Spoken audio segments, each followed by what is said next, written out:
మిథునం వారికి కనుక చూసుకున్నట్లయితే మీ యొక్క లగ్నానికి లేదా మీ రాశి వారికి 2వ భావంలో జీవాత్మ సంయోగం జరుగుతుంది. అంటే గురువు రవి కలయిక ఉంది. ఒకవైపు జీవాత్మ సంయోగము, మరొక వైపు గురు మౌఢ్యమి. అంటే ఈ రెండు కలిసి వస్తున్నాయి. దీనివల్ల మంచి ఉంటుంది, జాగ్రత్త కూడా చూసుకోవాలి. ఏమిటవి అని చెప్పి చూసుకున్నట్లయితే ముందు మంచి చెప్పుకుందాం. మీకు ఫైనాన్షియల్గా అనుకోండి, లేకపోతే కొంత కుటుంబ సభ్యుల్లో కుటుంబ సంబంధంగా అనుకోండి, కొంత ఏదైనా కుటుంబ సభ్యుల్లో ఎప్పటి నుంచో ఫలానా జాబ్ కోసం, గవర్నమెంట్ జాబ్స్ కోసం ట్రై చేస్తున్నారు. ఇట్లాంటి వాటికి బాగుంటుంది. కాకపోతే మీకేంటంటే సప్తమ దశమాధిపతి అయ్యాడు. సర్వసాధారణంగా ఈ గురువు ఎప్పుడైతే ఈ కంబస్ట్లో ఉన్నాడో, ఇదేంటి అంటే సప్తమ దశమాధిపతి అయినందుకు ఎవరు కూడా గురుమౌఢ్యంలో వివాహ సంబంధించిన విషయాల జోలికి వెళ్ళరు. అయితే దశమాధిపతి కదంటే ఉద్యోగంలో కూడా జాయిన్ అవ్వకూడదు. అంటే ఫస్ట్ టైం జాయిన్ అయ్యేటప్పుడు ముఖ్యంగా చూసుకోవాలి. ముహూర్తాలు లాంటివి కానీ ప్రతిసారి మీరు ఇప్పుడు బాగుందో లేదో అలాంటివి చూడాల్సిన అవసరం లేదు ఉద్యోగం విషయంలో. కాబట్టి ఇక్కడ మీరు ఏంటంటే వివాహ సంబంధించిన మాట్లాడుకోవడం కూడా చేయడం మంచిది కాదు కంబస్ట్లో ఉన్నందుకు. కాకపోతే ఏంటంటే కొంతమంది ఏమంటారంటే మనకి ఇక్కడ నిశ్చితార్థాలు లేనట్లయితే పెళ్లి సంబంధ ముహూర్తం పెట్టుకోవడం ఇట్లాంటివి చేయకూడదని చెప్తారు. అది నిజమే. కానీ మీ దగ్గరికి వచ్చేసరికి అది వాక్ స్థానంలో, ధనస్థానంలో, అది కూడా మీకు సప్తమాధిపతి బాధ కూడా అవుతున్నాడు కాబట్టి, ఆయన కంబస్ట్లో ఉంటున్నాడు కాబట్టి కాస్త ఈ కొన్నిసార్లు ఉద్యోగాలు చూడండి మనకి ఏమవుతుంటుందంటే పలానా ఉద్యోగం మీకు ఇస్తాము అంటారు, అది హోల్డేస్ పెడతారు. అరే ఆ యొక్క పొజిషన్ నాకు ఇస్తారా ఇవ్వరా అనేటువంటి క్లారిటీ ఉండదు ఒక్కోసారి. అలాగా ఎప్పుడైతే దశమాధిపతి, అందులో ముఖ్యంగా బ్యాంకింగ్ రంగాల్లో ఉండేటువంటి వారు, టీచింగు, ట్రైనింగు, లెక్చరరు, లేకపోతే జడ్జి పోస్టులకి ఇలాగ ఉండేటువంటి వారు, ఎందుకంటే సప్తమ స్థానాన్ని మనం లీగల్ ఇష్యూస్గా కూడా చూసుకుంటాం. సో లీగల్ కారకుడు దశమాధిపతి వృత్తి కారకుడు అయ్యాడు కాబట్టి ఒక్కోసారి గవర్నమెంట్ జాబ్స్లో ఉండేటువంటి లీగల్ సంబంధించిన వీటిలో ఉండేటువంటి వారికి పోస్ట్ రావాల్సింది ఆగుతూ ఉంటుంది. మరి దీనికి ఏం చేయాలి, పరిహారం ఏమిటి అంటే మీరు ముఖ్యంగా లలిత చదువుకుంటూ ఉండాలి. నవగ్రహాలలో రవి గురు గ్రహాల దగ్గర దీపారాధన చేస్తూ ఉండండి. మరియు అదేవిధంగా ఇక్కడ సూర్య నమస్కారాలు చేసుకోవడం, ఆదిత్య హృదయ పఠనం చేయడం చేయండి. దీనివల్ల అన్ని విధాలా మీకు బాగుండడం జరుగుతుంది. గోచారంలో జరిగేటువంటి గురువు కానీ శుక్రుడు కానీ ఉన్నప్పుడు దాన్ని మౌఢ్యమి అంటారు.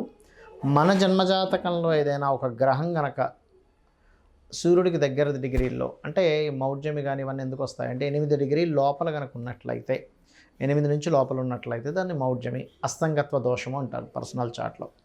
ఇలా అస్తంగత్వ దోషాల్లో మనకి బుధుడు తప్ప మిగతా గ్రహాలన్నీ అస్తంగత్వ దోషంలోకి వెళ్ళిపోతాయి. బుధుడు కూడా వెళ్తాడు కానీ అంత ఎక్కువగా వెళ్ళదు, బుధుడు యొక్క ప్రభావం ఉండదు. అయితే ఇక్కడ మనం ఒక్కొక్క గ్రహము అస్తంగత్వంలోకి వెళ్ళడం వలన ఒక్కొక్క ఫలితాలు వస్తాయి. ఆ విషయాలు జాగ్రత్తగా ఉండాలి. మీ పర్సనల్ చార్ట్లో గుర్తుపెట్టుకోండి. అది భావం ఏ భావంలో ఉందనేది వంటిది 12 భావాలు చూసుకుంటూ ఒక్కొక్క గ్రహం బట్టి కూడా ఉంటుంది. ఉదాహరణకి గురువే అనుకుందాం. మీ జన్మజాతకంలో గురువు ఏ ఆధిపత్యం వహించాడో, గురువు కనుక ఒకవేళ అస్తంగత్వ దోషం ఏర్పడితే ఏమవుతుంది అంటే మీరు ఏదైనా స్కూల్స్, కాలేజ్ నిర్వహణ చేసేటప్పుడు కొన్నిసార్లు ఒక్కోసారి చూడండి మనం బంగారం కొంటూ ఉంటాం. గురువు అస్తంగత్వ దోషంలో మీ జన్మజాతకంలో ఉన్నట్లయితే గోల్డ్ మీద ఇన్వెస్ట్మెంట్ చేయడం అంత శ్రేయస్కరం కాదు. పర్లేదండి రవి బాగున్నాడు అన్నప్పుడు కొంతవరకు 50-50గా ఉంటుంది. రవి కూడా పాడైపోయి గురువు కూడా పాడైతే గోల్డ్ మీద ఇన్వెస్ట్మెంట్స్ అనేవి చేయకూడదు, అస్తంగత్వ దోషంలో ఉన్న గురువు లేదా పాపకత్తిలో ఉన్న. అదేవిధంగా కొన్నిసార్లు అమావాస్య యోగంలో పుడుతూ ఉంటారు కదా, అంటే అప్పుడు చంద్రుడు చాలా క్లోజ్ డిగ్రీల్లో సూర్యుడి దగ్గరికి వచ్చేసాడు, చంద్రుడేమో క్షేణ చంద్రుడే. అలాంటప్పుడు ఏంటంటే మీరు అమావాస్య నాడు పితృదేవతా సంబంధించిన కార్యక్రమాలు చేయడము, మరియు అదేవిధంగా మరొక విషయం ఏంటంటే ఇక్కడ వీటితో పాటు మానసిక సంబంధంగా, అంటే కొంచెం మనసు మీద ఎక్కువ తీసుకుంటూ ఎక్కువ ఎమోషన్స్ అవ్వకూడదు అనేటువంటిది దాని అర్థం అనమాట.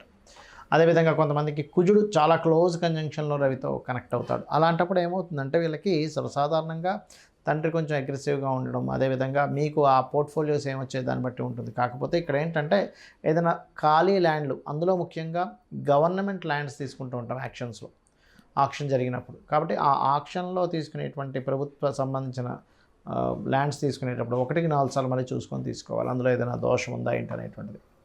అదేవిధంగా బుధుడైతే కొంచెం ఎక్కువ కంబస్ట్ అవ్వడు బుధుడు విషయంలో. కాకపోతే ఏంటంటే బుధుడు మీరు ఎప్పుడైనా గుర్తుపెట్టుకోండి, కంబస్ట్ అయినప్పుడు కొంచెం ఏదైనా వ్యాపారం చేస్తున్నారు లేదా షేర్ మార్కెట్ రిలేటెడ్ సంబంధించిన విషయాల్లో చాలా జాగ్రత్తగా ఉండాలి.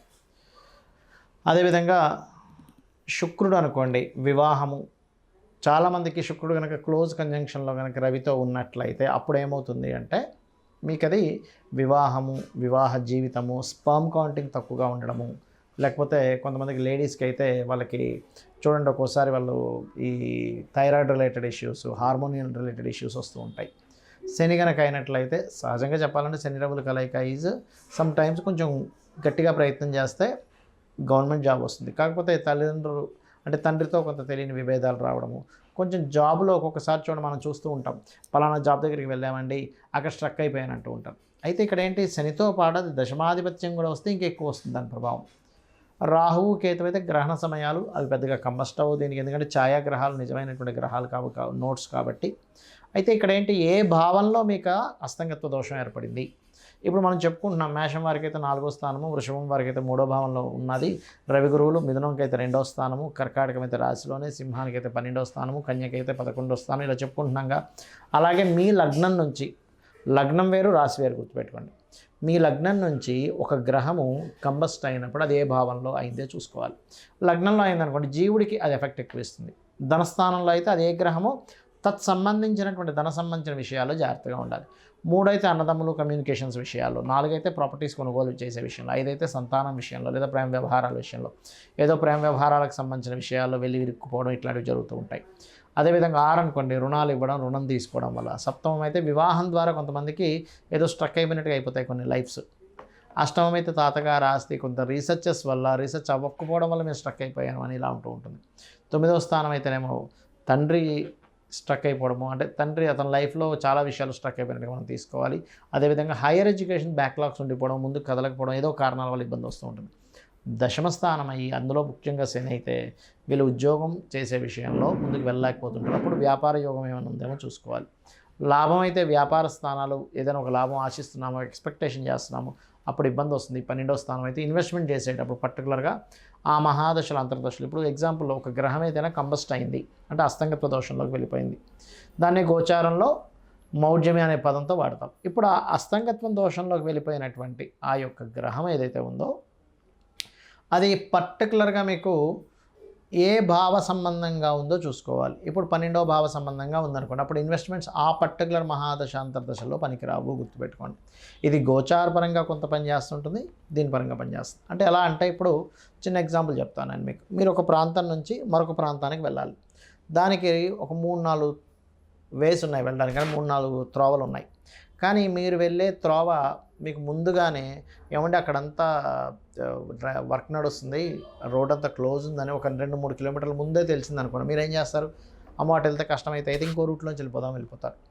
ఎలాగైతే మీరు వెళ్ళేటువంటి జర్నీలో ఒక కార్లోనో బైక్ మీద వెళ్ళేటప్పుడు ముందుగా తెలిసి అంత దూరం వెళ్ళి అయ్యో బ్లాకేజ్ ఉందా అని వెనక్కి వచ్చి మళ్ళీ ఇంకో రూట్లో వెళ్ళడానికి ఎలా అయితే మీకు పెట్రోలు, మనీ, శ్రమ సేవ్ అవుతాయి, ఇది ముందుగా తెలుస్తాయి. అలాగే జ్యోతిష్ శాస్త్రంలో కూడా మీకు పలానా మహాదశ అంతర్దశ వస్తుంది, ఇది ఇక్కడ కంబస్ట్ అయ్యి ఉంది, లేకపోతే ఈ గ్రహం ఇలా ఉంది, కాబట్టి మీరు ఈ విషయంలో జాగ్రత్త తీసుకోండి, ఖచ్చితంగా బాగుంటుందని చెప్పేదే జ్యోతిష్ శాస్త్రం.